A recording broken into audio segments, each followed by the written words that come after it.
శ్రీమతే రామానుజాయ నమః. శ్రీ సూక్తి ఛానల్ వీక్షిస్తున్న వారందరికీ అడియన్ నంబూరు శిరీష రామానుజదాసి నమస్సుమాంజలులు తెలియజేస్తూ సత్యవ్రతుడి కథ అదేంటో తెలుసుకుందాం. కొన్ని సంవత్సరాల క్రితం సత్యవ్రతుడనే రాజు ఉండేవాడు. ఆయన గుణగణాలు, పరిపాలనా దక్షత తెలియని వారు లేరు. ఆయన ధర్మదీక్ష, కీర్తి ప్రతిష్టలు దేవలోకం వరకు వ్యాపించి ఉండేవి.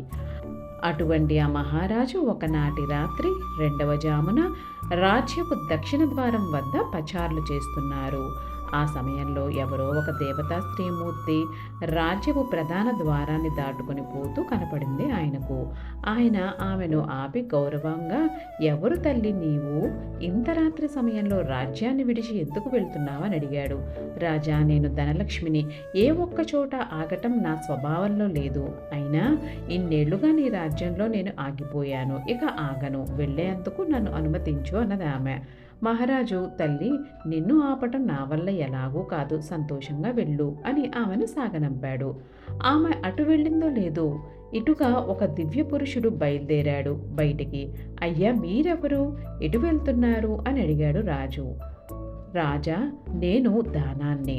ధనం ఉన్న చోట దానం ఉంటుంది. ధన సంపద లేని నీ రాజ్యం ఇప్పుడు నాకు న్యాయం చేయజాలదు. నేను ధనాన్ని అనుసరించాల్సిందే. నీ రాజ్యాన్ని విడిచి వెళ్లేందుకు నన్ను అనుమతించు అన్నాడు దివ్య పురుషుడు. సంతోషంగా వెళ్ళండి అని సాగనంపాడు మహారాజు. అంతలోనే మరొక దేవతామూర్తి బయటకు పోతూ కనపడింది ఆయనకు. తల్లి, నువ్వెవరు? ఎందుకు నన్ను వదిలిపోతున్నావు అని అడిగాడు రాజు. రాజా, నేను కీర్తికాంతను. ధన సంపత్తి, దాన సంపద లేని ఈ రాజ్యంలో నేను ఉండజాలను. నన్ను వెళ్ళనివ్వు అన్నది ఆ దేవతామూర్తి. సరేనమ్మా, నీ ఇష్టం వచ్చినట్లే కానివ్వు అన్నాడు రాజు.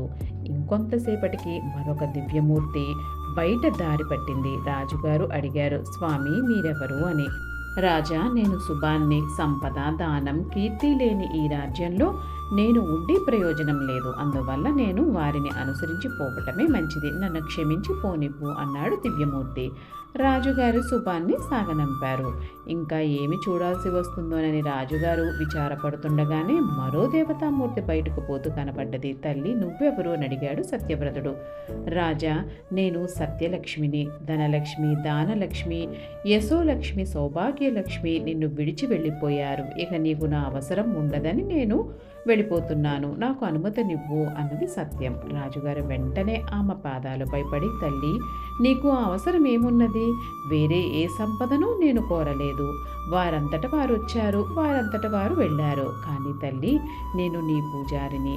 సత్యాన్ని కోరి సత్యం కోసమే జీవించే నన్ను వదిలి వెళ్ళటం నీకు భావ్యం కాదు. నన్ను వదిలి వెళ్ళకు అన్నాడు. సత్యం సంతోషపడింది.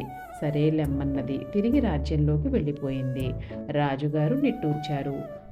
సూర్యోదయం కాబోతున్నది. రాజుగారు కూడా వెనుదిరిగి తన మందిరానికి పోతున్నారు.